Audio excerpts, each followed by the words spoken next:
Hello, my name is Hakon, and welcome back to my channel, all you fabulous fighting fantasy aficionados, for yet another episode of playing Masks of Mayhem, fighting fantasy book number 23.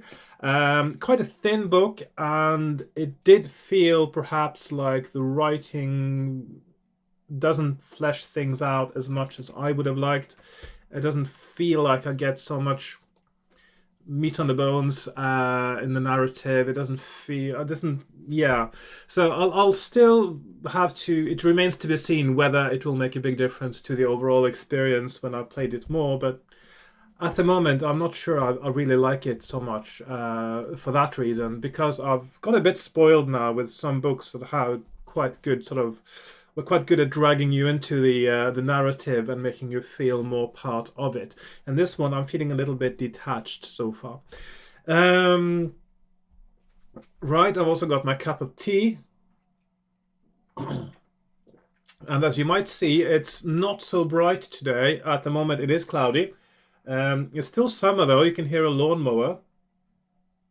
Maybe. I'm not sure if that records on the... I think it might just be there in the background. It's almost impossible to make a video in summer without the sound of a lawnmower in the background. Part of the charm, I think, of living in a place like this and in a house like this that isn't particularly soundproof. Right, so is there anything else I wanted to say before I got started? I think not. I think I'm actually good to go. Yeah.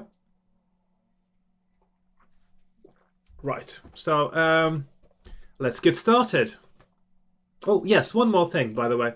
I was thinking, because of the way I've been doing my recording lately, there was a few months now I was lagging a little bit behind on my sort of planned recording schedule for different reasons. And it seems that I can get back to my normal schedule now, and that means I will usually be able to record at least 2 episodes of Fighting Fantasy every week.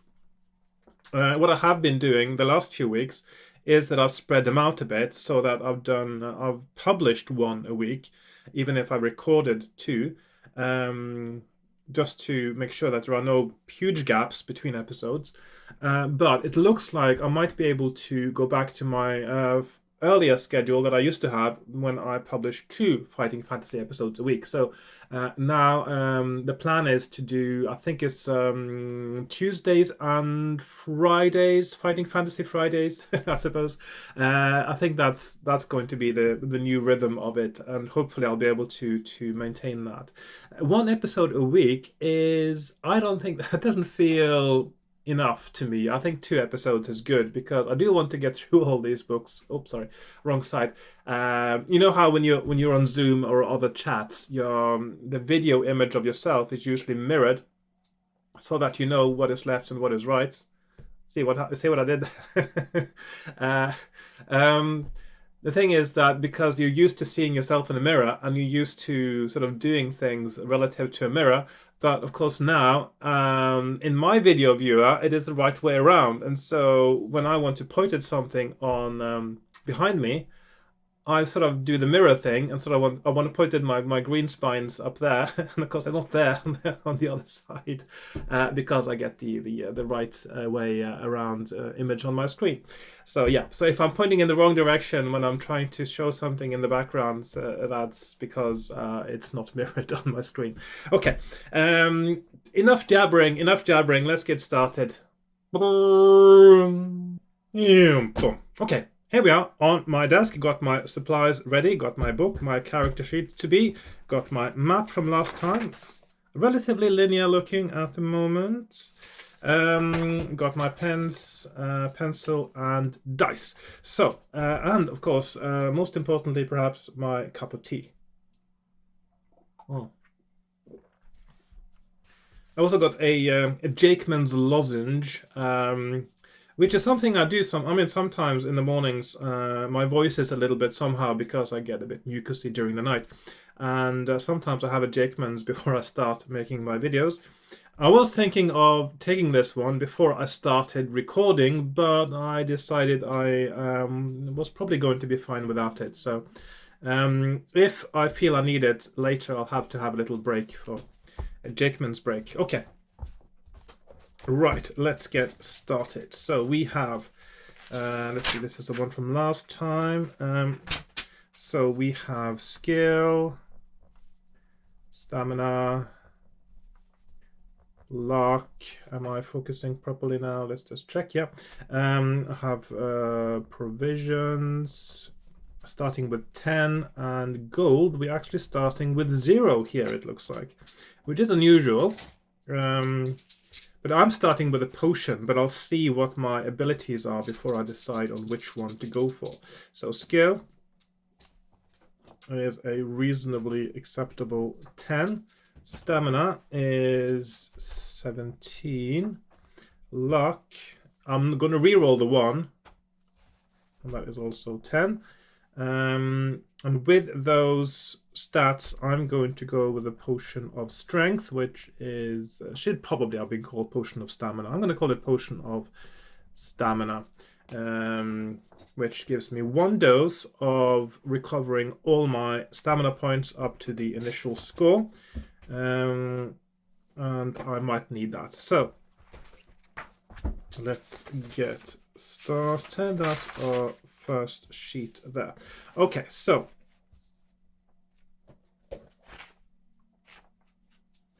starting with the background again.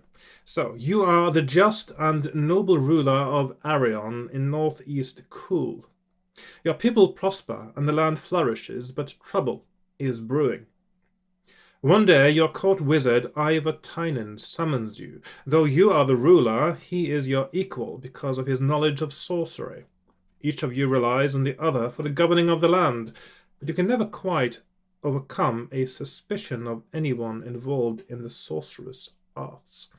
And I think that may be a clue that maybe this Ivar isn't necessarily what he's pretending to be. We don't know for sure yet.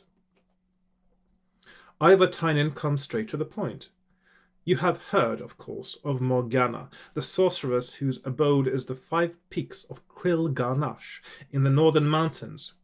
I have travelled in my astral body to her lair to watch over her evil designs.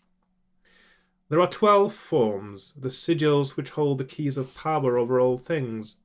This has long been known to those who pursue the righteous side of my ancient art. Without this knowledge, we would be unable to assist the thriving of the world. Morgana has acquired this knowledge, though the Council of Elders bans such as her from it. She has made masks of 11 of the sigils, and fitted them on undead golems, creatures of stone.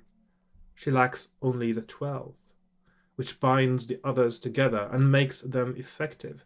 Then power over all creation will be hers, to do what she will, and she will unleash her golems over all the world.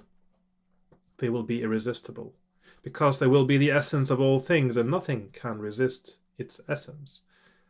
She plans to create havoc with her undead creatures, and has imbued the masks with the power of mayhem, which awaits only the 12th to be made actual. You must slay Morgana. You are the noblest ruler and the boldest fighter of the land. Only you can succeed. You interrupt. But why can't your council do something about her? His reply is grim. Because in such a magical battle, the forces that would be released may cause almost as much damage as the full set of 12 golems. Only one such as yourself, armed with purity of purpose, is impervious to most of our magical arts, whether good or evil. Yes, it must be you for our plan to succeed. Our plan? For my plan to succeed, more like. His words have filled you with dread and eagerness. Your preparations are swift, and you depart early the next morning. Early in the morning. Okay, paragraph 1. Before setting off, you enter the armory. Hang on, just double check I've got my focus right. That looks better, I think. Kevin Truehand, your trusted but now aged armourer, has been honing your sword and burnishing your helmet with its strangely simple device. This helmet has been handed down from generation to generation of rulers of Arion, and legend has it that if it were ever to fall into the wrong hands, chaos would stalk the streets of your city. As you put on the helmet and buckle your sword to your belt, True Hand whispers to you, as if afraid that someone might hear. Majesty, seek first the castle of Heva, lord of Fallow Dale, for you are bound for Krill Garnash, where evil dwells, and Heva has a horn which strikes terror into any evil heart. Therefore I say, seek the halls of Heva, and win from him, however you can, this precious horn. With that he turns aside, and you set out through the paved streets of Arion and out of the northern gateway, the Gate of Skulls. Turn to 53. Actually, last time I played, I forgot it was Kevin who told me about going there as well. I thought for a moment it was... I thought it was Ivor, and I thought he was up to no good, so I thought maybe there was sort of part of a plot to rid me of the helmet. I think maybe I'm being too skeptical about this. I'm sort of thinking everyone's out to backstab me now. Whereas I am sort of meant to be a noble and benevolent leader, and probably I should try to see the good in everyone. But I am suspicious of magic users, apparently, so yeah. With good reason, maybe. We'll see. Anyway, so Kevin is the one I really trust, I suppose, and he says I need to get the horn. I'd forgotten about horn as well, so I need to get the horn from Heva, the Lord of Fallow Dale. Okay, so I'm going to 53. True Hand's advice seems sound. Not far north of Arion is the vast Lake Necros. Just north of the lake lies Fallow Dale. From there, you could head north and slightly east over Pikestaff Plain, leaving Marsh Vile to the west, and through the foothills and mountains until you came to Krill Garnash itself, with its 5 ice-capped peaks lost in the clouds. That's not a very good sentence, actually. It's too long. After a few days of easy travel, with springs and game so plentiful that you still have all your original provisions, you reach the southern shore of Lake Necros, and the end of civilization as you know it. Beyond this, the ways are unknown to the people of Arion. Within memory, Lake Necros has never been crossed. People speak of unfathomable depths, spawning hideous monsters, and of strange and mysterious winds and currents which turn the chill, still waters into whirlpools and ungovernable waves. Nevertheless, your most direct route is across it. Will you, bold hero that you are, build a raft and embark across the lake, or strike out around its eastern edge through rolling hills, or around its western edge through Affen Forest? Right, so last time I went west and into the forest, which seems to be a useful place to go. I did find some bounty after a battle, and also I got some clues, and then I ended up on the eastern side anyway, so it seems that going west is going to be the right choice. So I am going to go west again. I think that's going to be my default now, so I'm going to go to 21. Before long, you reach the first trees. As you walk through the forest, keeping the lake in sight on your right hand, the evergreen trees get older and taller. Their branches form a dark canopy above your head, through which only the occasional beam of sunlight breaks. Even these welcome shafts die out as you continue northwards on the first leg of your hazardous journey, but only because night is beginning to fall. Will you camp here by the lakeside, or carry on through the deepening dusk? What did I do last time? I carried on. I'll carry on. 242.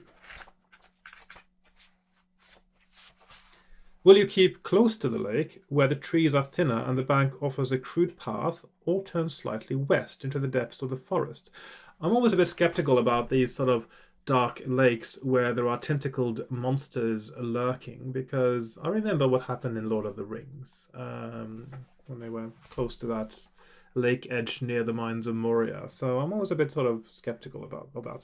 So I'm going to do the same as last time and go into the forest. You twist and turn your way through the undergrowth, but it does not seriously hinder you. Then, with no forewarning, lights blaze from several trees. You have stumbled into the camp of a band of Spriggans. You recognize them immediately from your childhood nurse's descriptions and warnings. They are grotesquely... No, that's not the same sentence. From your childhood nurse's descriptions and warnings. They are a grotesquely ugly branch of the fairy folk, who have not inherited the sweet disposition of their cousins. They are cowardly thieves who prefer to rob old women, but with their ability to bloat themselves to several times in the normal diminutive size, they will make formidable foes even for you. There are 6 of them, but if you defeat the first 2, the others will run away. The cowards approach 1 at a time, which is very brave of them. Yes, doesn't make any sense, but there you go. I have 10, 17, and they have 6, 8, and 7, 8.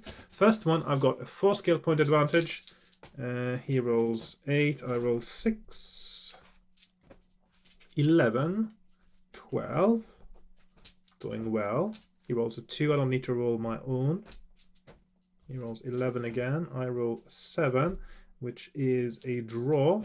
He rolls 7, I roll 10, and the first one is dead. Second one, I've got a 3 skill point advantage. He rolls 12. I roll 8, so that means that I get hit. He rolls 5.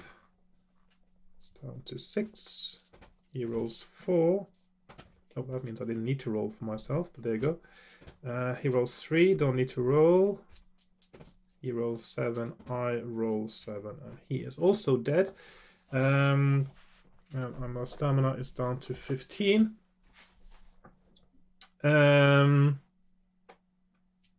If I win, turn to 106. So I'm going to 106. There we are. The fleeing Spriggans did not gather up all their belongings. You find 10 gold pieces. So I got my 10 gold pieces and a large garnet ring. Garnet ring.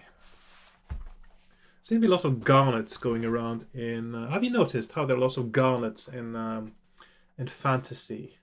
Why is that? Why are there so many garnets in fantasy? I know that. I mean, if you think about it, if you've actually when you see depictions in sort of popular art or comic books of rubies, have you noticed how they tend to be quite a sort of a deep red? And really, that is more the color of a garnet than of a ruby. Most rubies are actually much paler than so garnets. I think garnets look nicer than rubies. Rubies overrated. Garnets much better. Maybe that's why I'm wearing my sort of garnet collared shirt today as well. Right. And diamonds don't even get me started on diamonds. Diamonds are absolutely hugely overrated. I mean, the thing about diamonds is if you okay, so a few little known facts about diamonds. Diamonds are so common in terms of the amount of diamonds you can dig out of the ground that in terms of the supply, they should be considered a semi-precious stone. Yes, they should have been rather cheap, actually. The only reason they're so expensive is because of clever marketing and clever monopolizing of the market. And that's it. That's it. That's the only reason. People, the De Beers and whoever else has been in charge of the diamond mining in the world, almost single-handedly since it started, they have really played their cards right. And also they had this really clever marketing that you couldn't...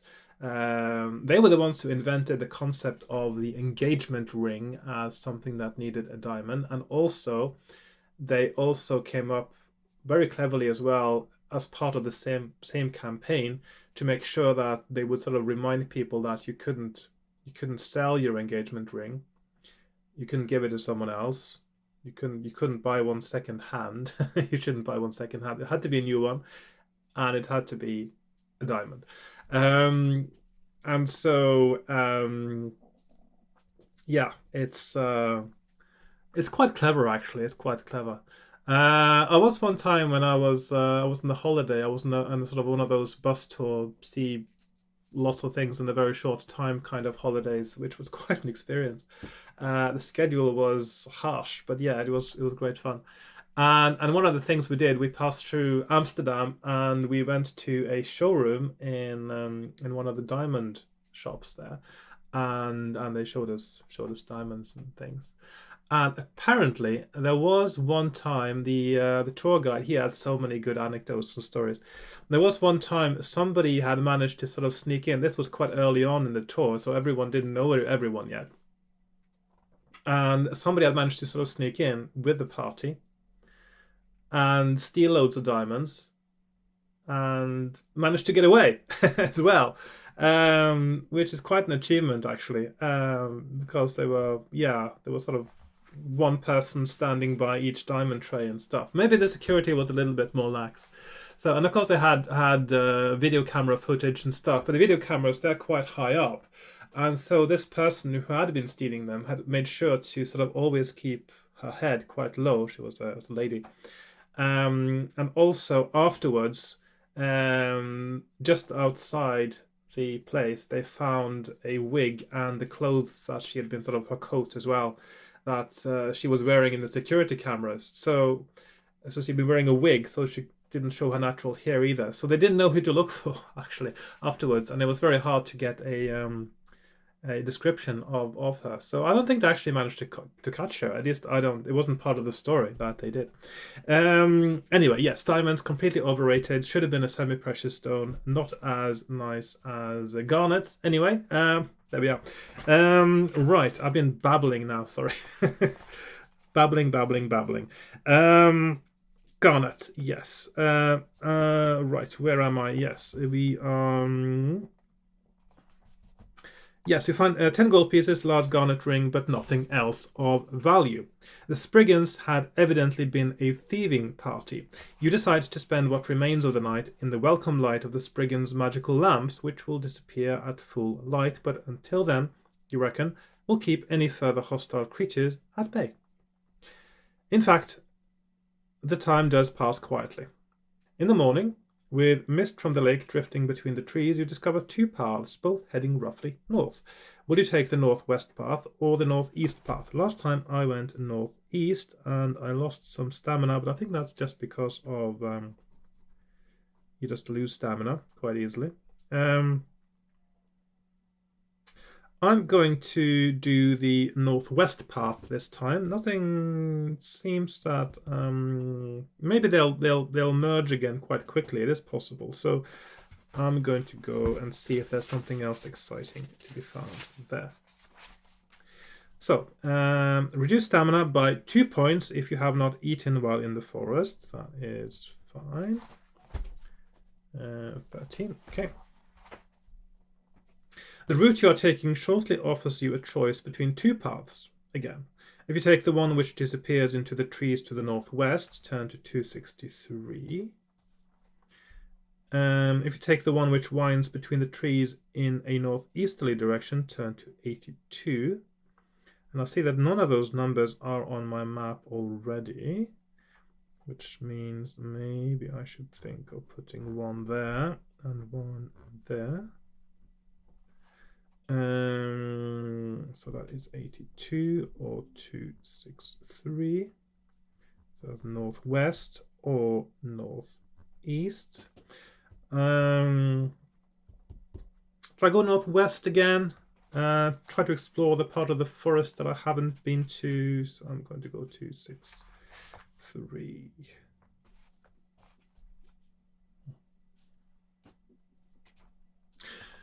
Right, you walk off through the mist which closes behind your back. You are never seen again by man or monster on this earth.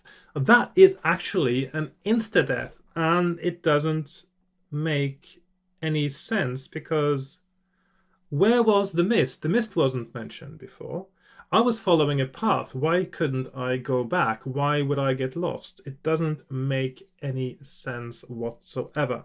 The only way this could make sense, of course, in terms of writing now, is if this is a catch-all paragraph for insta-deaths in the forest, but that's not logical, and that does not feel fair at all to me, that I should die there.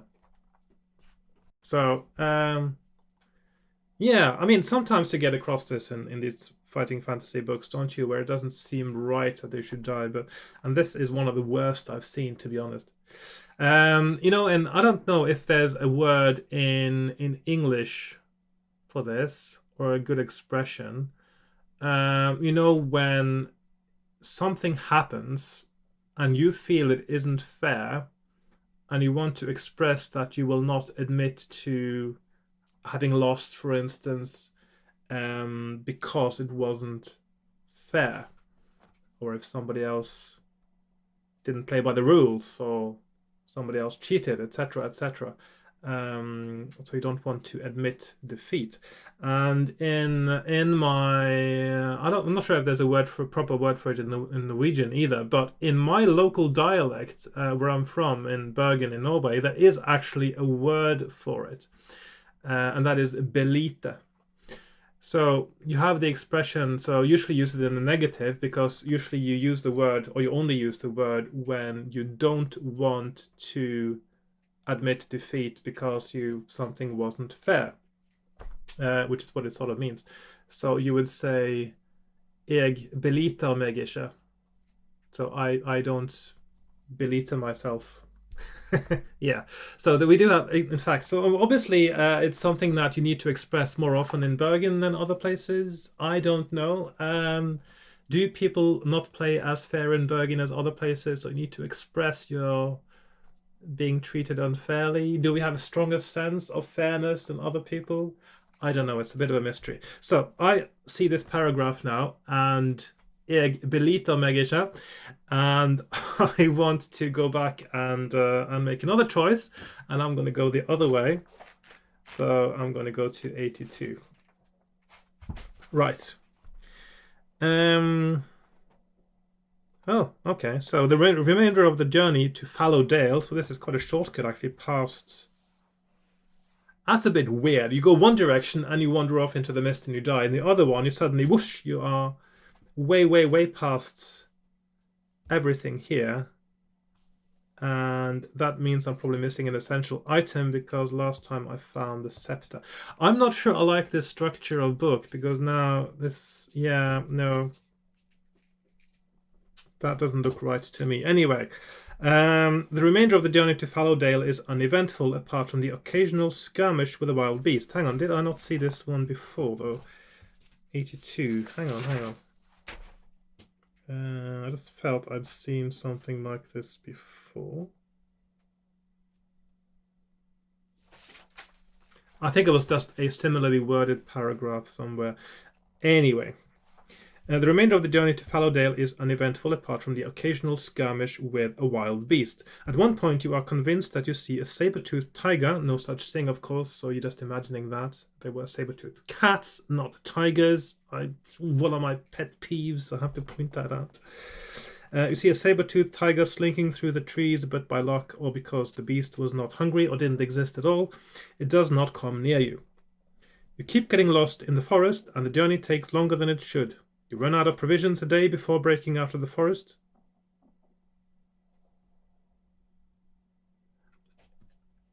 This is terrible gamebook writing. I mean, seriously, there's so many things here that should have been fleshed out.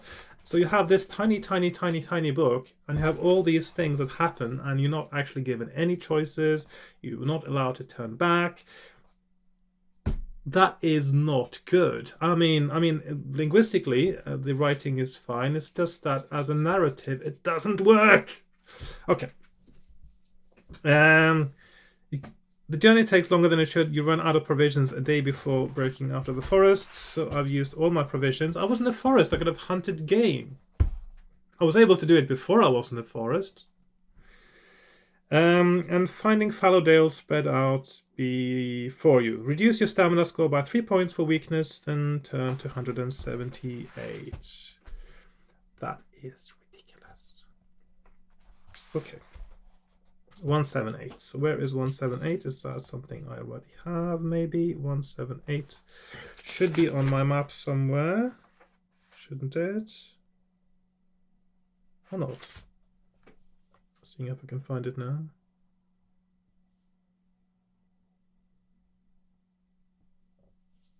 Doesn't look like it. Okay. So 178. 178. Let's go to 178.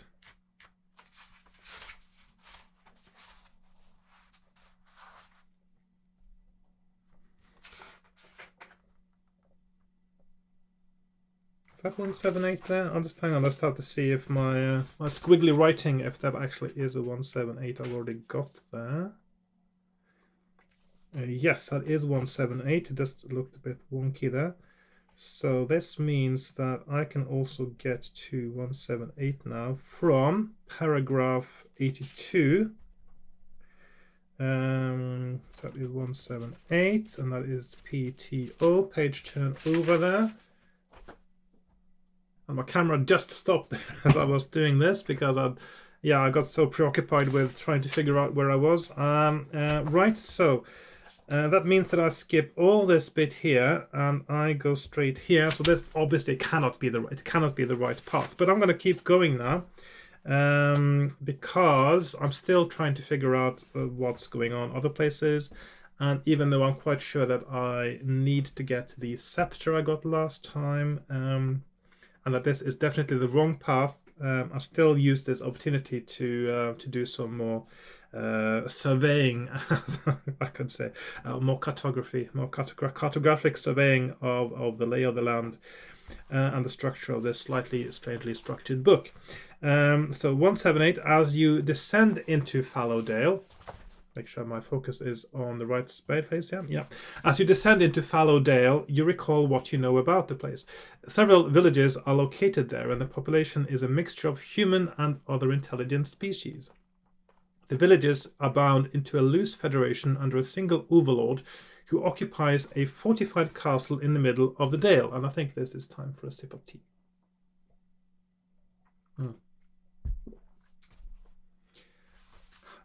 Heather is the present lord of Fallowdale, and his proud boast is that the fortifications of its castle are purely for external enemies.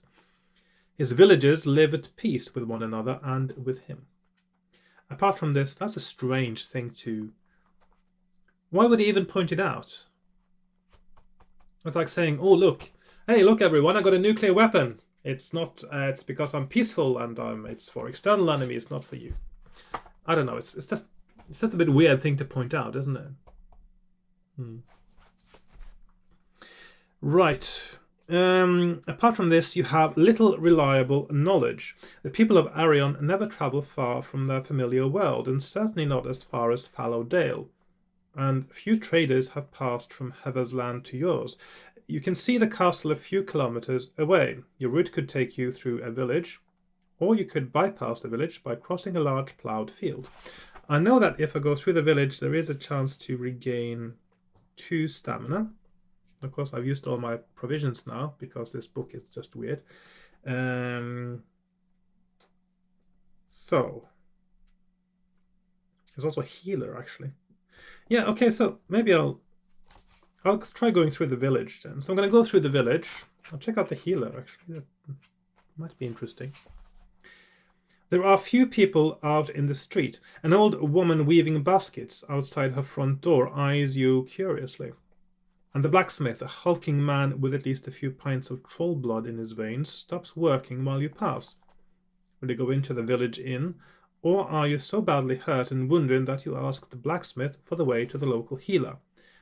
I'm going to ask for the local healer. I'm a bit curious now, so I'm going to go to 152. Last time I was here, I wasn't injured at all, so... When you reach the healer's house, she explains that she needs sorrel to make a lotion strong enough to help you. If you have some sorrel, the lotion will restore 4 stamina points. Otherwise, you leave the village, reckoning that Heva's hospitality will do you good. That's when, of course, you go to the inn, isn't it? To eat and... Right. Okay, so sorrel... And a healer that can't do anything unless you bring them sorrel. That is a rubbish healer. I mean, come on. Sorrel, and that is 4 stamina. Okay. Will you continue along the road or turn to cross the plowed field you saw earlier?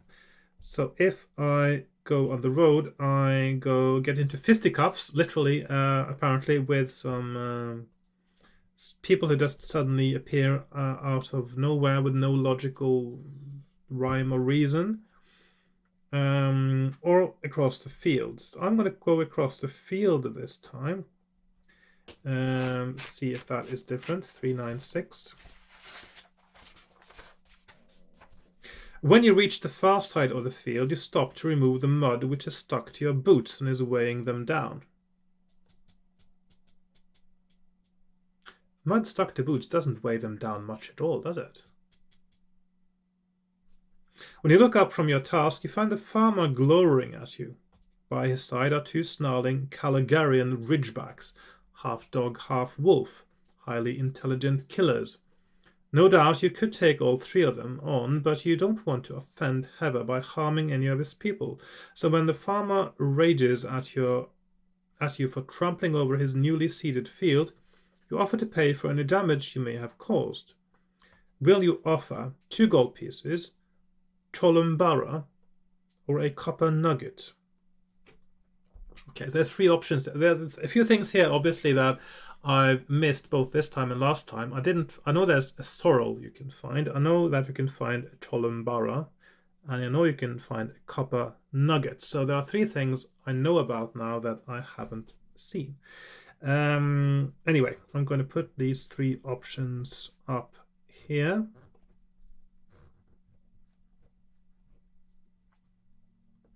$2.99, 2 gold, 66, Cholumbara, whatever that is, or 205 copper nugget. So I'm going to give him 2 gold pieces because that is the only option I have available to me. Also, there's 266 none, of course, as well. 266 none. Also, the writing here, it should say if you have none of these, yes, but also if you have none of these or you don't want to, it should also be an option. Anyway, 266. You offer to pay him by sweat of your brow. No, hang on, that was 266. 299 is where I was going. The farmer grumbles a bit, but accepts the money and lets you cross his land. You make your way to the castle gates, turn to 78. So that is going to there.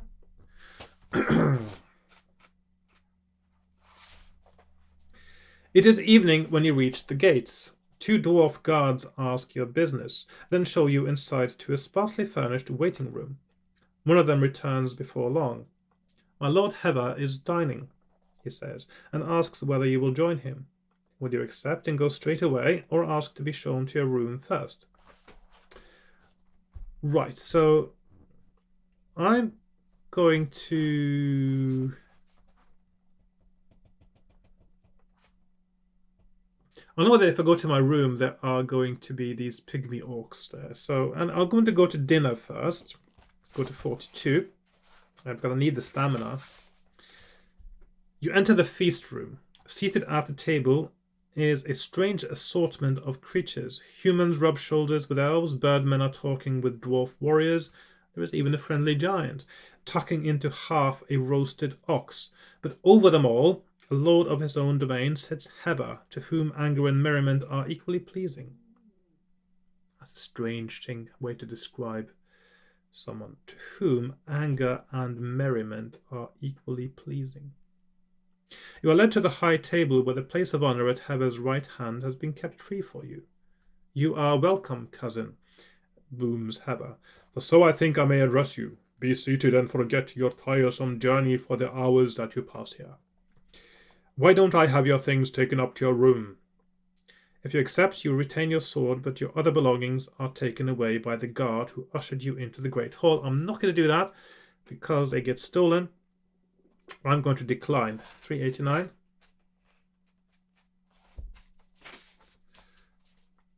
No matter, laughs Heather, if that's how you want to sit at the table. You talk about your respective cultures during the feast, although at the back of your mind is the matter of Heather's horn and how to ask him about it. When the meal is over, restore 4 stamina points. So that is up to 14. Heather invites you to join him in his privy chamber to listen to the castle bard. So basically to take me to his jukebox. The wine you drank at the feast is already making your limbs feel like lead. Refreshing sleep seems not just desirable, but necessary. Will you politely refuse Heather's invitation and ask to be shown to your room?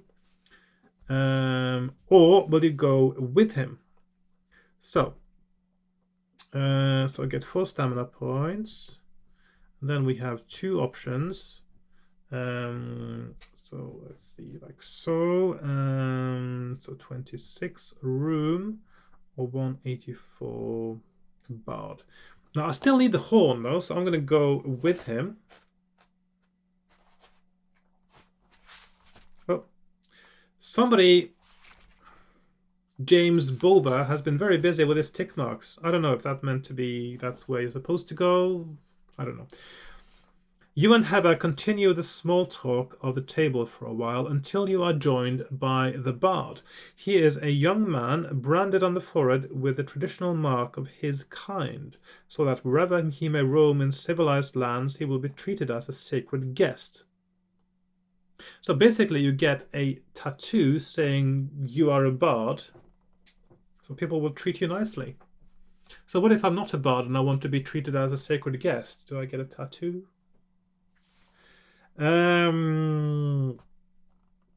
As he tells a few traditional tales, you are struck by the fact that he is not very good. See, it's just someone who's got a tattoo. You glance curiously at Heather and he whispers the reason to you. This lad was the apprentice of my former bard, who was the best in the land, but he was abducted a few months ago and has not been heard of since. Still, the lad is improving. He is learning to weave a song around any tale you want him to. This, of course, is the traditional bardic skill. As his guest, Heather tells you, you can ask the bard to sing something. It would be impolite to turn down this invitation. Will you ask him to sing about the old story of Pike and the Firefox, or to make up a song about your own visit to Fallow Dale? Interesting choice. Pike and the Firefox. So 296 or 232. So Pike and Firefox, or 232 own visit. I'm going to have him make up a song about my own visit. Maybe he'll inadvertently reveal something that is going to be useful to me. 232.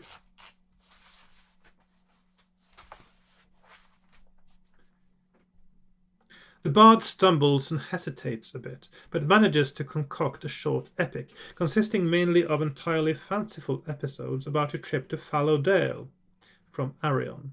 The end result is quite pleasing and certainly flattering. He keeps going on about the power of a scepter and orb when wielded by a true ruler, until you almost feel that you could complete the rest of your quest. If only you had a scepter and an orb. Add 1 luck point. So, and again, it's a clue. I know about a scepter, so I suppose a scepter also always goes in a pair with an orb, so I suppose that would make sense.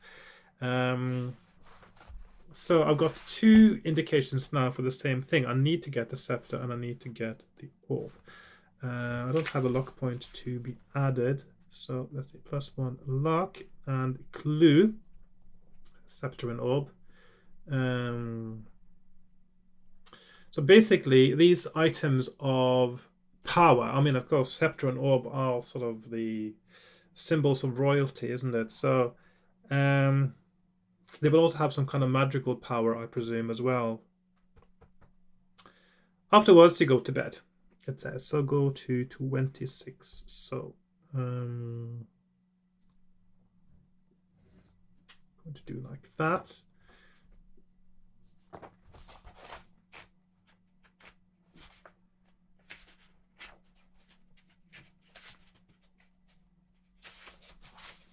You sleep long and well. Now, one thing, because I'm already past the point of the book, I think, where I can get the scepter. Why am I getting the clue about the scepter and orb afterwards? Because it doesn't make, if and indeed it is impossible to go back here, that doesn't make any sense, because then you're leaving a clue for a future playthrough, and that is also not very good writing of a game book, because you want to have the clues available before you get to the point where the item that's referred to can be picked up, so you can pick up both the clue and the item. Otherwise, that is terrible storytelling. So that remains to be seen, but I'm just wondering, because there are so many other things now in this narrative that doesn't really go. It's like it's written by someone who's really good at writing, but not that good at stringing together a game book. Anyway. Right, so I'm going to my room. You sleep long and well, restore 2 stamina. So +2 stamina. This must be the correct path, because there's a tick mark again. You sleep long and well and wake up in the morning refreshed and determined to ask Heather immediately about his horn.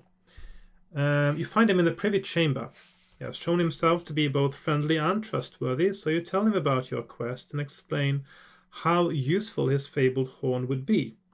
Heather is quiet for a while after you have finished talking. Then he says, "It is clear that your mission is so dangerous that were you to take my horn, I might never see it again. And yet, it is the bulwark of my reign. If I give it to you, I must have in return something of great value. If you have a magic crystal mirror, turn to 58. Otherwise, turn to, let's see, so 58, mirror, otherwise 149, no. Okay, so that means another item I haven't got. So there's sorrel, there is mirror, there is a copper nugget, and there is a Cholambara that I haven't seen. And also the orb as well. Right. 149. But the thing is that, I mean, seriously, he is being a little bit selfish now, because I'm telling him it's going to be the end of the world unless I get his horn. He wants to keep his horn, and by keeping it, he is actually causing the end of the world as we know it, because he is the one allowing Morgana to take over. So, yes, that is what rulers are like these days, aren't they? So, yeah. I have nothing of value to offer you except myself. I could have offered him the garnet ring. You say simply. Heather thinks for a moment. All right, he says finally. There is something you could do for me. There is an exceptionally large saber-toothed tiger which has its lair in Affen Forest, but occasionally emerges and roams my lands, killing my people and their flocks. If you can free my land from this beast, I will give you my horn, but it will not be easy. The tiger is hard to get close to and extremely dangerous when cornered.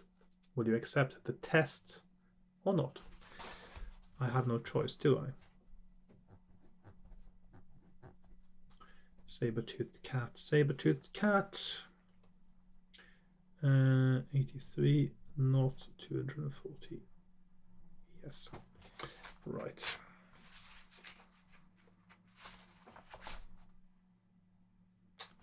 Right. Heva equips you with a hunting spear and a pack of hounds, and himself leads you to the part of Affen Forest in which the tiger is known to be hiding at the moment. On the opposite page is a map of this part of the forest. You and your hounds enter the forest at E12. The tiger is hidden in his lair at E4. Okay. Track both your progress and the tigers in pencil on the map. That's a terrible advice. Each turn, roll 1 die for your hounds and then 1 for the tiger. These rolls are not simultaneous. Your hounds may catch up with the tiger after one of their rolls and before the tiger has its roll. The effect of the rolls is shown in the following table. Okay, so I'm not going to make any more marks on my... Why would I do that? So I need 12 by 1, 2, 3, 4, 5, 6, 7, 8. 12 by 8. 1, 2, 3, 4, 5, 6, 7, 8, 9, 10, 11, 12. 1, 2, 3, 4, 5, 6, 7, 8.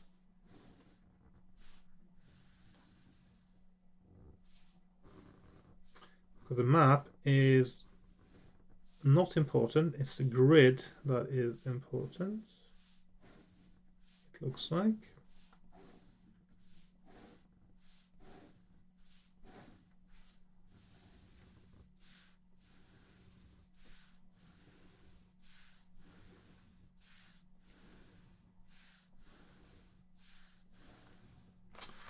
Right, so what does it say? You and your hounds enter the forest at E12. Hang on, I have to put in the C, D, E, F, G, H. 1, 2, 3, 4, 5, 6, 7, 8, 9, 10, 11, 12. So,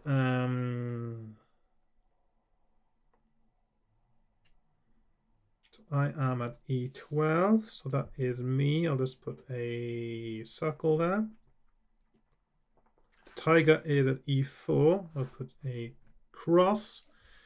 Then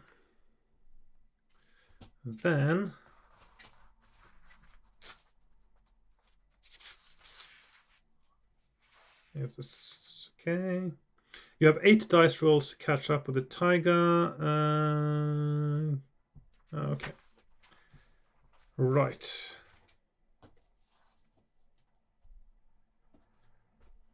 Each turn, roll 1 die for your hounds and then 1 for the tiger. Not simultaneous. Okay, so first I have a roll for the hounds. They rolled a 2, move 1 square east. So they are moving there. Then I roll for the tiger. He rolls 1. Move 1 square south. Okay. Then I roll for my hounds. Oops, that's a 4. Your hounds are well on the trail. Move 2 squares closer to the tiger in any directions or any 2 directions. Okay, I'll just do like so. The tiger rolls a 3, moves 1 square west. So that's 2 rounds. Okay, my hounds, they rolled a 2, 1 square east. That's not very good. Tiger rolls 1, 1 square south. That is good. Hounds roll 5. Move 1 square west. So they are back again here. Tiger rolls 1, which is 1 square south. 4 rounds. Hounds move 5, which was 1 square west again. Tiger rolls 4, 1 square east. Okay, getting closer. I get to move 2 squares north. Ooh, very close. Tiger rolls a 2, I actually almost got him there. He moves 1 square north. That is 1, 2, 3, 4, 5, 6. I rolled a 2, 1 square east. Tiger rolls 3, 1 square west. I rolled 4, 2 squares closer in any directions or any 2 directions.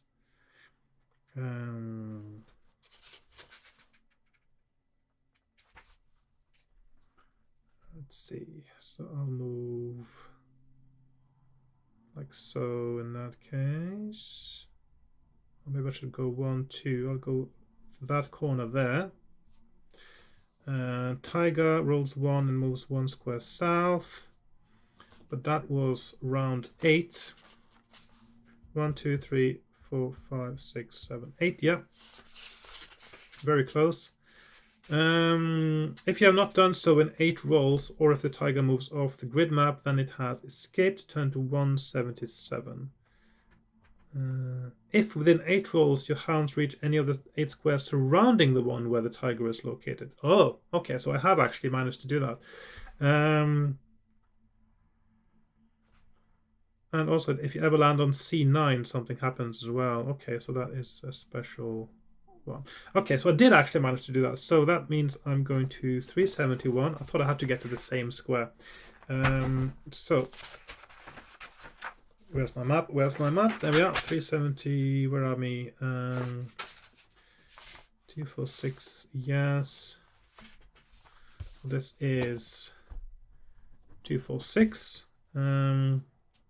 No, 240. Sorry, 240. And then I go to, let's see, let's put up the options now for what can happen next. So we have 177, 371, and 262, C9, next, and escape. Okay, so I'm going to go to 371. The massive saber-toothed tiger bursts out of cover, slavering at the mouth, and sets about the pack of hounds with its huge paws. You must fight it with your spear. Did I have a spear? I can't remember that being mentioned. First roll 1 die. Your hounds manage to injure the beast for this amount of stamina damage before you call them off and engage it yourself. 5. Pretty good. Okay, so if they cause it 5 or 6 points of stamina injury, you may also reduce its skill by 1 point. Okay, that's pretty good. So that means it now has skill 10, stamina 7, and I have 10, 16. If you have not defeated it after 4 rounds of combat, turn to 348. Okay. Right, so same skill, so let's roll. He rolls 5, I roll 5. It's a draw, and that's 1 round. 6, 3. So I am down to, oops, that's 7. Put it in the wrong order there, actually. That's 2 rounds. 7, 7. Draw again. 3 rounds. 7, 5. I'm down to 12. And that's 4 rounds.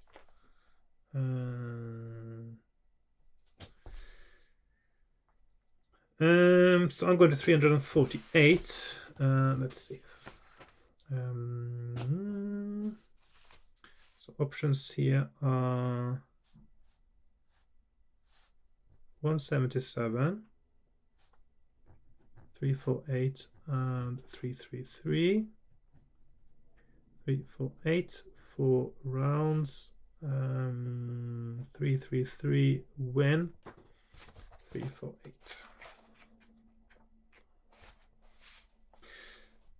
With a lucky strike of its paws, the tiger splinters your spear. There's a picture of that. as though it were made of straw. Now you will have to fight it at close quarters with your sword. Return to 371 and continue the fight, but every time the tiger's claws rake you, it will inflict 4 instead of 2 points of stamina. Okay. So 371. So he rolls 5, I roll 5, draw. He rolls 8, I roll 9. So he's down to 5. He rolls 3, I roll 8, he's down to 3. He rolls 9, I roll 6, I'm down to 8. He rolls 7, I roll 3, I'm down to 4. I should use luck there, probably. Yep, so I'm down to 9, and I've got 5 left. He rolls 10, I roll 10, draw. He rolls 2, I roll 7, he's down to 2. I should use luck again, and I do, and that means he is now dead. It's pretty hard fight. Very hard fight. Hang on 2 seconds. Just have to restart my camera there. Right, so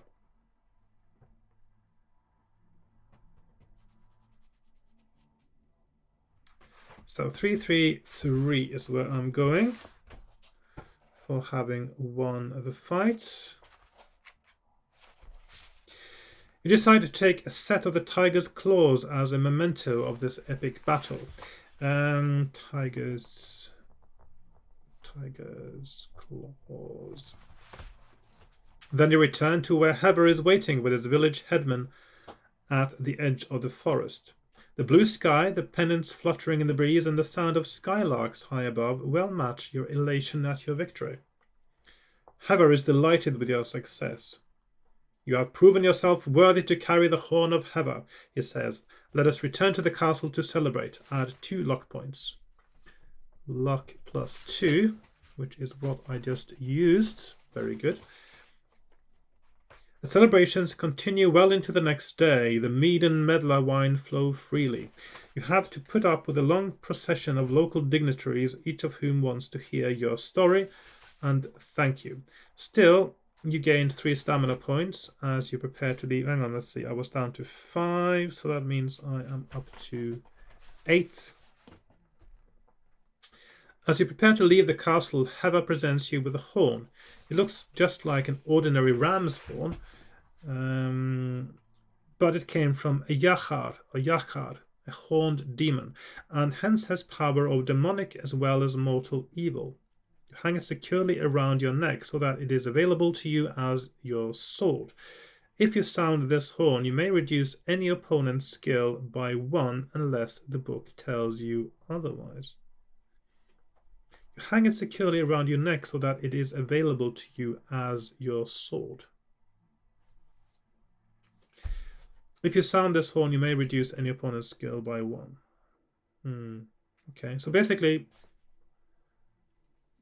okay.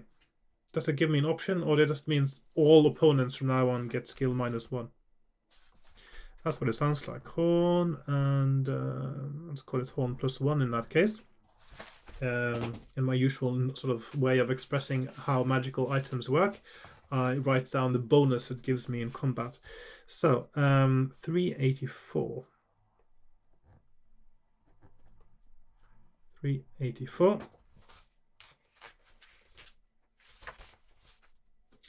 As you are taking your leave of Heather, a bruised and bleeding figure thrusts his way past the guards into the courtyard and collapses face down at your feet. You gently turn him over and have difficulty at first in recognizing Kevin Truehand, your armorer from Arion. He is barely alive. He speaks through cracked lips with a great effort, as if resisting the approach of death or of something worse. Majesty, I tried. Black magic must not give in. Then he chokes and breathes his last. You jump to your feet. We go over to discuss this matter with Heather. Ivor has done a coup, hasn't he? Maybe It is possible, of course, that the whole story, because he's the one who told me to go north in the first place, that whole story might actually just be a cover story.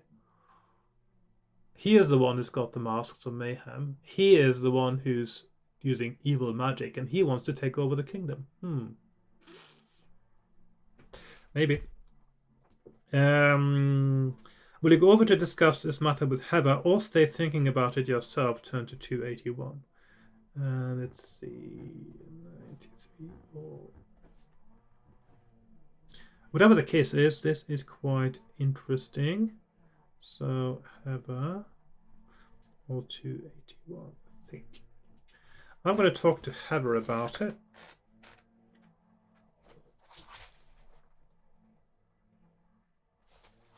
Did I write down the right number there?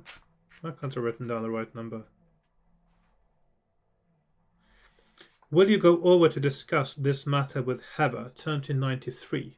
93 says, oh yes, I was just misreading it. With death, Kevin's heroic resistance snaps once and for all. And the evil spirit implanted in his body is able to take control. Again, really weird text flow here, because it's sort of like, what's that? Why haven't we been given any clues to what's going on before? Because it just looks like you're going to the wrong paragraph. And the evil spirit implanted in his body is able to take control. It too jumps to its feet, that is Kevin's feet, and it hurls an impenetrable magical barrier around itself and you. But because you have moved closer to Heather, he is caught inside the barrier and helps you in the fight. The spirit, cackling with glee and cracking a fiery nine-tailed whip, has eyes only for you, but every time you win an attack round, you may assume that Heather has been successful too, and reduce the fiend's stamina by 3 instead of 2. Why not 4? You cannot kill this demon, but if you win the fight, it will return to the nether regions, leaving Kevin in peace at last. Okay. Right. 9, 12. So I am currently at 10, 8. This guy's got 9, 12. I've got a 1 skill point advantage. He rolls 7. I roll 9. So he's down to 9. He rolls 4. I roll 6. He is down to 6. He rolls 9. I roll 9. It's down to 3. He rolls 3. I roll 3. He is down to 0. And that is the correct thing to do in that situation, to go close to Heather, because you do extra damage. If you both win, the barrier dissolves. Turn to 132. 132. You answer Heather's inevitable questions, but you can only guess what treachery lies behind this incident. What inevitable questions? This is where you should have a little narrative again. Then you leave Fallowdale. Heather has restocked you with a full amount of 10 lots of provisions and given you a new pack and water flask. Okay, so 10 provisions. And also this is where you should have been allowed to eat yourself up to more stamina as well before leaving. Again, not a very good narrative. But I will eat myself up to 17, I suppose. So I'm going to do 2. Let's see if I do 2. That is 16. Turn to 20.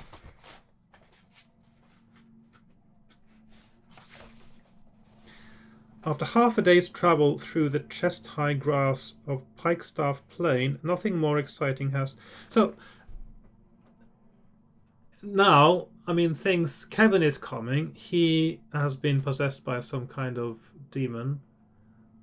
And there's no question, there's no discussion, there's no option. Isn't the logical thing then to turn back, make sure everything is fine at home before you go back again? You just continue on your journey as if nothing happened? Yeah, the narrative is... After half a day's travel through the chest-high grass of Pikestaff Plain, nothing more exciting has happened than pollen causing you to sneeze once in a while. The landscape is featureless, just the same grass all around. Excuse me. However, you do come across a tiny trail.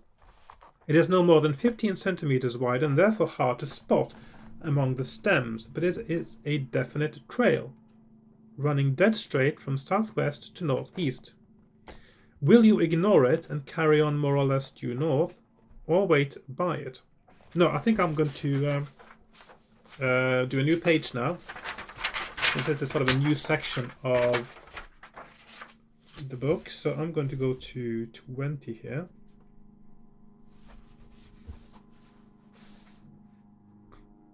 So I'm going to do two options. 140 or 202. I'm going to wait 202. You don't have to wait long before a large red ant passes by. Soon you have seen over a dozen of them. You recognize them as treasure ants, so called because they line their nests with any trinkets they can carry. They are quite large. You have already seen 4 of them dragging a dead field mouse along, and their bites can be painful. These ants are passing you by in both directions, but the ones traveling southwest are usually carrying some titbit or other, so obviously the nest is somewhere in that direction. You are tempted to find the nest to see if they have hoarded anything valuable, like an orb, for instance. But treasure ants are known to travel many kilometers, and southwest is out of your way. Would you head southwest along the trail? Wait where you are for a while in case an ant passes by with something valuable, or ignore them and press on northwards. So, you can either go to 140, or you can go down to 105, 91. Well, you certainly have lingered long in, when you think about it, you lingered for a few extra days in Fallowdale anyway, so you don't, I mean, if this narrative wants you to feel pressed for time, it's not doing that well either. So I'm going to go southwest.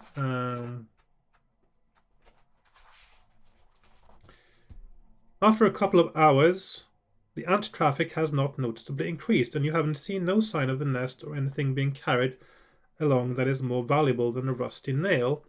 Would it carry on along the trail or turn north again? So I am going to maybe 304. I'm going to keep going. I'm going to keep going. I'm following the ants. Your perseverance is rewarded. You come across an open area in the grass where hard mud is pitted with holes, each of which is about the size of your fist, and serves as entrance and exit for countless ants. You dig in the earth with your sword, but while you do so, ants have the opportunity to climb all over you and nip you. You can gain treasure worth up to 10 gold pieces, but at a loss of 1 stamina point for every 2 gold pieces. When you have finished, turn to 140 and head north again.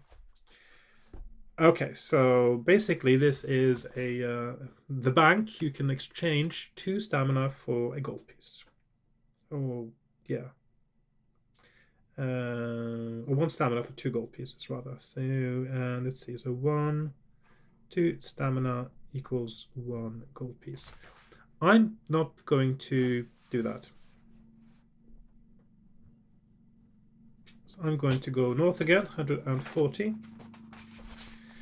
By nightfall, there is still no end to the grass. Will you flatten some of it and bed down for the night, or press on? So we have 2 options.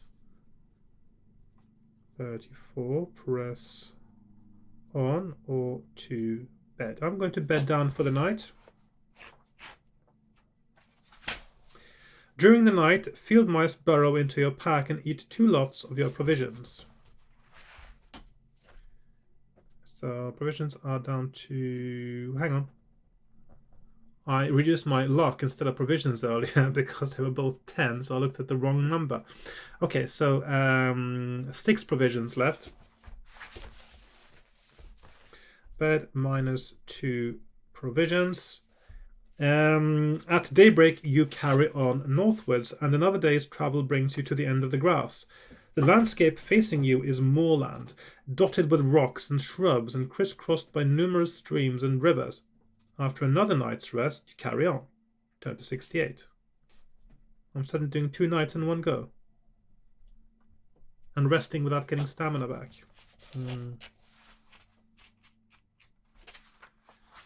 If you followed the ant trail at all, turn to 291. Otherwise, turn to 350. Okay.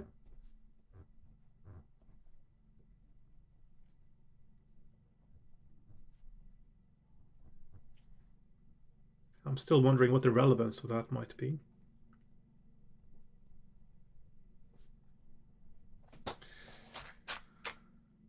The most direct route to Krill Garnash now lies somewhat to the northeast. Would you head northeast or continue north?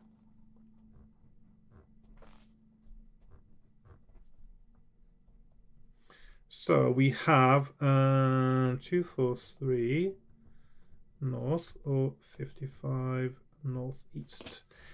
Shall I just head for... No, I'm going to go north because... Yeah, I'm just going to go north, I think. You come to a ruined village. Crows and buzzards rise lazily from crumbling stone walls. The scene is desolate and more than a little ominous. Some evil has been done here, and not too long ago, for the ruins are not yet overgrown with weeds. Will you walk through the village or bypass it? So we have 2 options. So 386 through 285 bypass. I'm going to walk through it. 2 animated skeletons emerge, jerking like puppets. See, that jerking like puppets thing with animated skeletons, that is from the stop motion Sinbad the Sailor, isn't it? Because of the stop motion, they were jerky in their movements. So that's, the people sort of thought that's what an animated skeleton would look like.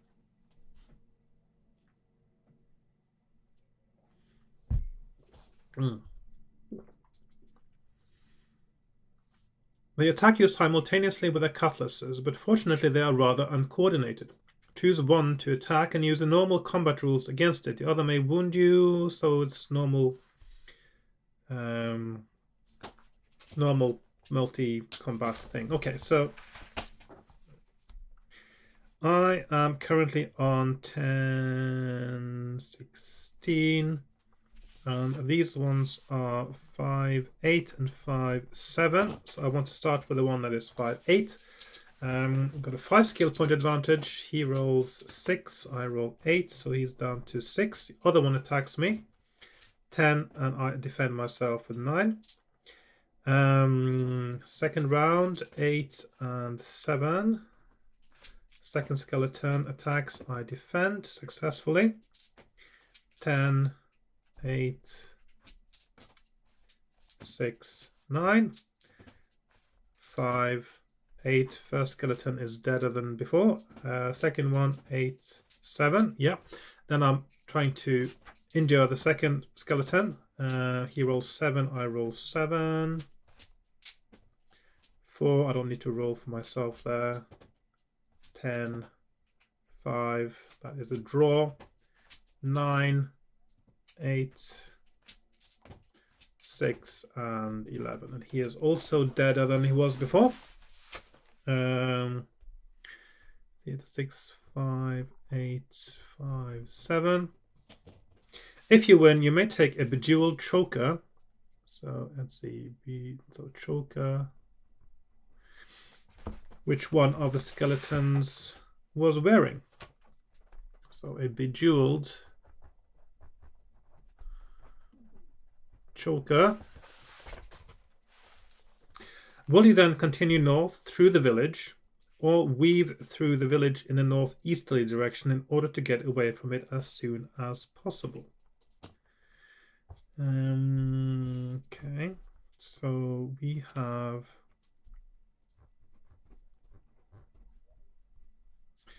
$84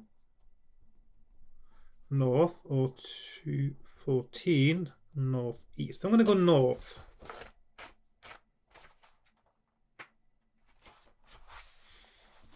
As you walk on down the main street, you notice other skeletons, but genuinely lifeless ones. The whole village has obviously been wiped out in a fairly recent raid. Will you poke around any of the houses or not? Okay. 315.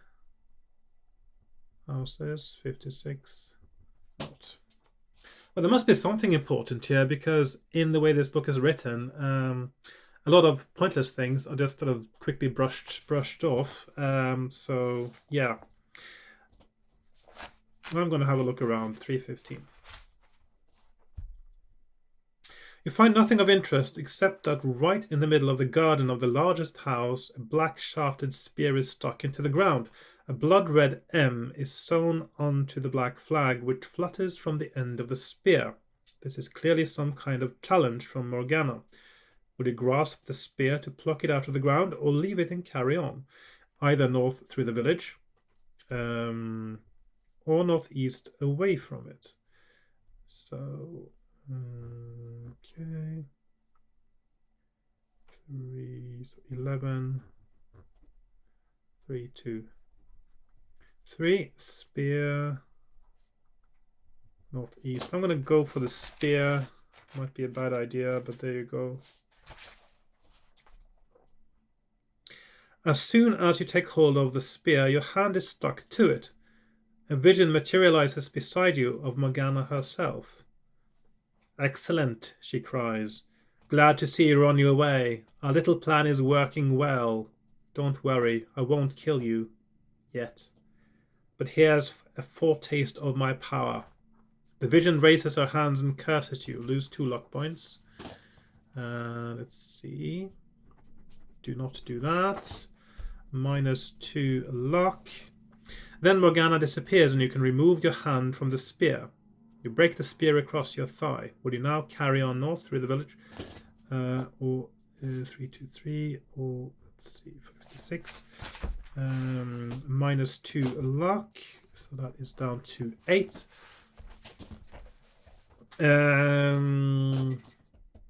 North through the village, 56. I'm going to keep going through the village. A little way beyond the village, you come to the ruins of what was once a farmhouse and its barns. Sitting in front of the farmhouse is an old woman, threading bones onto a length of twine.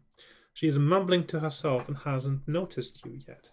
Would you approach her or make your way around the farmhouse under cover? Okay. 23 or 336. Avoid or approach. I'm going to approach her, I think, just to see what's going on here. The old woman looks up when you approach. A look of fear flits over her face. Then she begins to laugh hysterically. She is obviously crazy. Would you slap her face to shock her out of the hysteria, or sadly leave her in her torment? I'm going to slap her, see if it helps. Slap. Your slaps change hysterical laughter into uncontrolled sobbing, which eventually subsides. The old woman looks up at you again. Give me something precious, she says slyly, and I'll tell you something precious. You're not convinced that anything she has to say will not be dangerously misleading. Will you offer her something, or leave her and continue on your way? So we are 326 offer. I'm going to offer her something and see if she has anything interesting to say. Will you give her 3 gold pieces, a jeweled neckband, a garnet ring, or Cholambara? So we have 1, 2, 3, 4 options. 2, 2, 3, 3 gold, 1, 1 T, 3 joker, 44 garnet ring. I think I'm going to go with the garnet ring actually. 196 troll barrow. I'm going to go with the garnet ring, 44. This quietens her down immediately. The ring of my sister's coven in Affan Forest, she says in amazement. How did you... Never mind. Okay, so that is the correct thing to give her. I had a feeling about the garnet ring there. Never mind. It's good to have it back. Now, what was it I had to tell you? Oh yes, seek the Juja. I don't know where he lives, but there's supposed to be a clue in the riddle. Okay, so clue. I am not earth, but I can support. I am not water, but I can yield. I am not air, but I can belch. I am not fire, but I can explode. What am I? And that's really all I can tell you. Okay, so 44 here, we have a riddle, and I probably have to look that up again. Not earth, but can support. Could be wood. I'm not water, but I can yield, so that could still be a tree, I suppose. Not air, but I can belch. Well, trees don't belch, do they? Nor do they explode. Something that can explode and belch.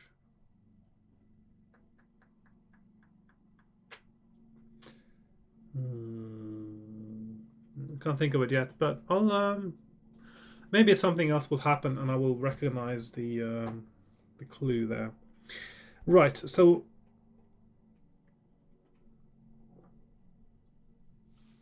this is most puzzling. Will you thank her and walk on north or northeast, or will you first ask her what happened to the village? So either we can go to 3, 2, 3. So we're going to 3, 3, 6, 3, 2, 3, or 2, 4, 9. 2, 4, 9. I'm going to ask her what happened to the village.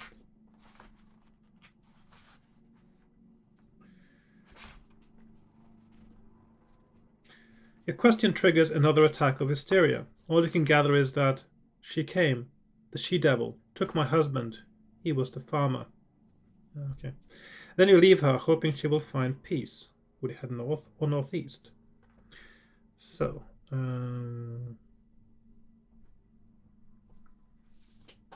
right. And this is the time for me to take a little break because my camera memory card is getting full.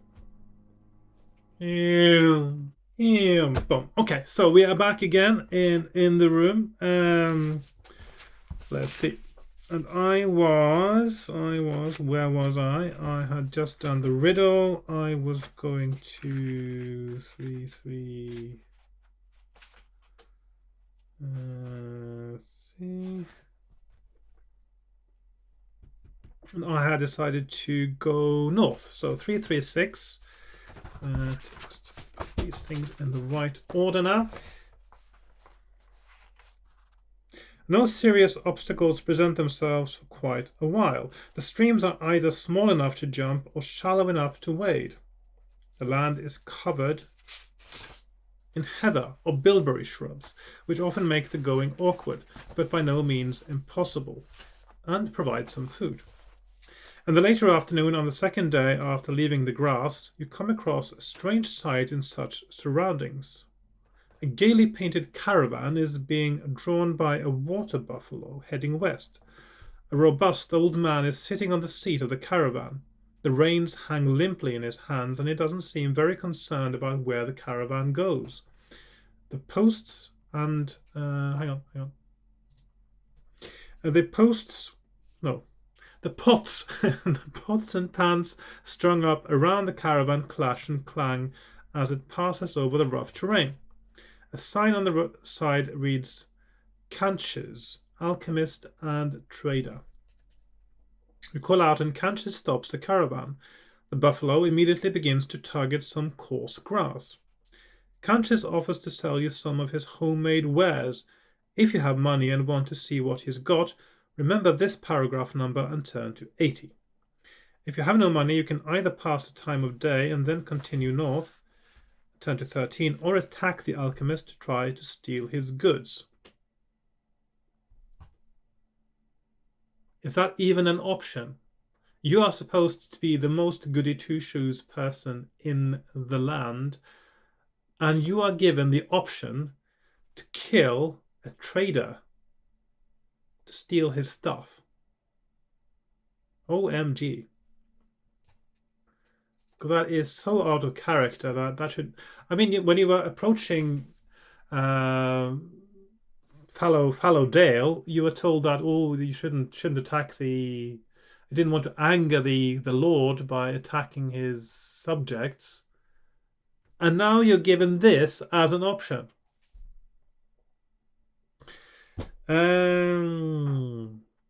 Right, so I can go to 80 and just move these things over here, I suppose. So 80, 13,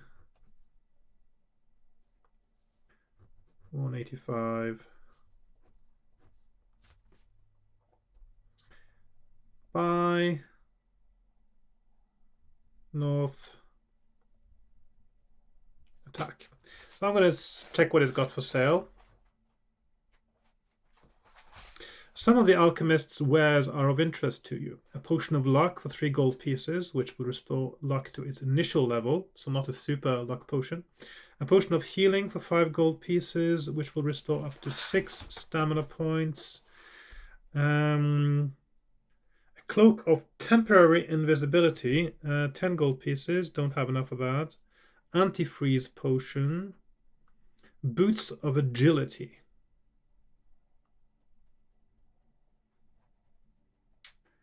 Right. Boots of agility sounds good. So I'm going to pay 6 gold and get boots of agility. And then I go to 336. And I'm leaving. Several days later, reduce your provisions by 2. Okay, let's see, -2 provisions. You are faced with your most dangerous situation yet. Well, not the saber-toothed tiger then. A bushfire starts in the south and is racing in your direction, driven by the wind. The front of the fire is many kilometers long. At any rate, even from a distance, you cannot see the ends of it. The dry heather and shrubs. But I was just in swampy... Wasn't I just in swampy marshland just now? Yeah, well, what was that before? Anyway, I'm getting a bit confused now because the narrative is a little bit disjointed. The dry heather and shrubs are excellent kindling for it, and it leaps the streams and small rivers with no apparent pause. It is still a long way away, but you know the speed at which such fires travel. Will you stay where you are, race north away from the fire, try to find the fire's western limit, try to find the fire's eastern limit, or move towards the fire? Right. Okay. 1, 2, 3, 4, 5 options. 2, 3, 4, 5, and I can presume just a few of them will actually lead to the end of the adventure. 148, stay. 47, north. 332, east.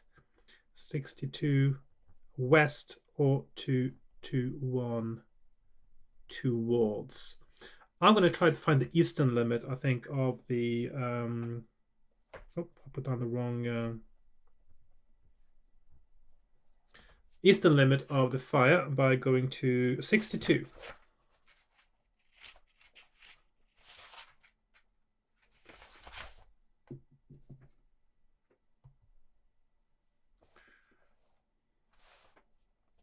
So I go to 62 and it says turn to 332. I can't stand dummy paragraphs. Especially in a book that already has a lot of stuff that could have done with an extra paragraph as well. After a while, you think you can see the end of the fire, but it is too far away for you to reach before the fire reaches you. You must think again. There is no point in running in the opposite direction to try to find the other limit of the fire, so will you run north away from the fire or south towards the fire? So, I'll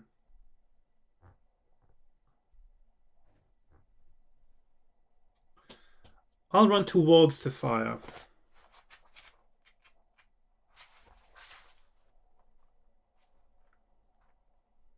Almost immediately you begin to come across countless animals, large and small, fleeing north away from the fire. Test your luck. So, test luck.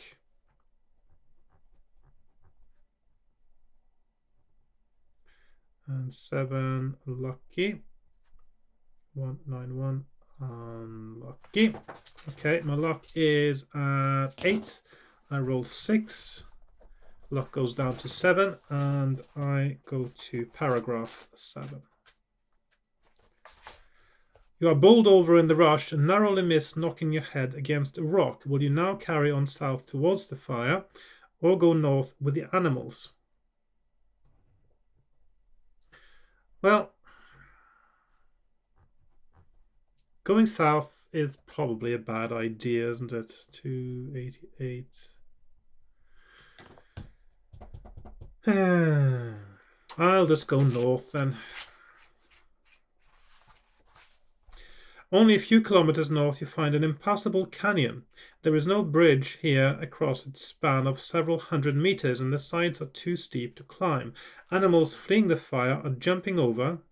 They wouldn't do that yet, though, because the fire is actually quite far behind, isn't it? Unless the narrative is not telling me the story that's meant to tell me again.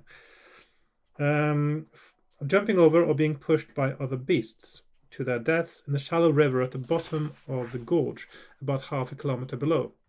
If you have rope, it will not reach the bottom, of course, but you could tie one end of the rope to a boulder and let yourself down until the fire burns itself out at this natural fire break.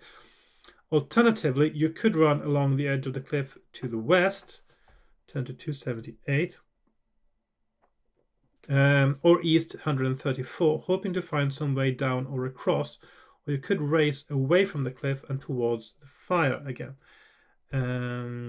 So we have 1, 2, 3, 4 options. I'll just put those up here. 1, 2, 3, and 4.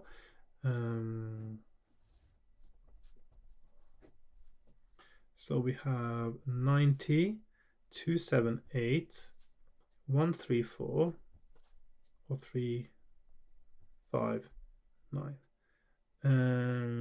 So 90 requires rope. Then it is going west. Then it is going east. Or 359 towards. I'm going to try going east again.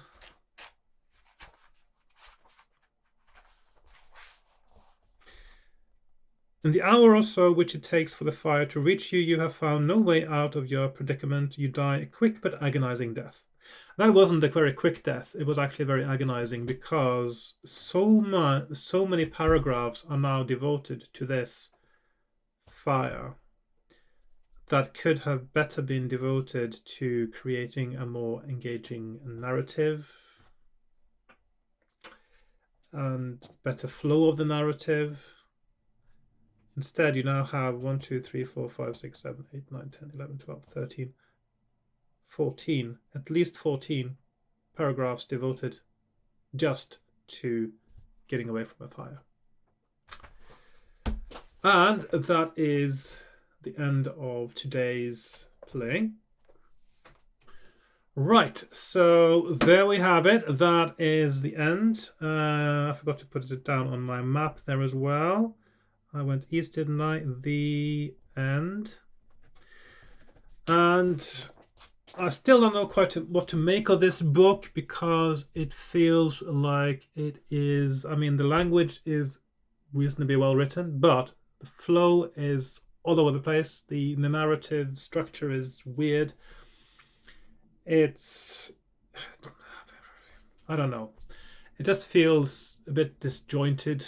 It's a bit like those skeletons that you sort of see. It's sort of a jerky skeletons moving about. That's what it feels like to me at the moment. And this fire thing is,